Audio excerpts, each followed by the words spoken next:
At nandito tayo ngayon sa La Coruna, Spain. Ayan, napakaganda ritong syudad ng La Coruna. Kaso, sa kasamaang palad, tambak ang trabaho, hindi na naman tayo makakalabas. Kaya nandito lang tayo, tumambay sa open deck. Tara, samahan nyo ako rito. Ayan, napakaganda dyan.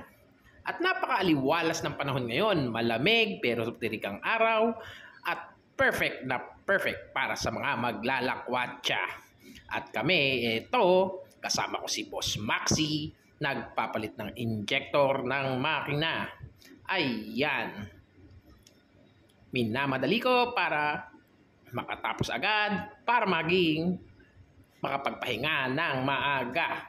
Pero, habang minamadali namin, sa kasamaang palad uli, nautusan na naman kami na mag-ayos ng purifier. Ayan, ito yung lube oil purifier namin. Makikita nyo mamaya pagkatapos ng maitort niyang mga cover. Ayan, binaklas namin ni Boss Maxi.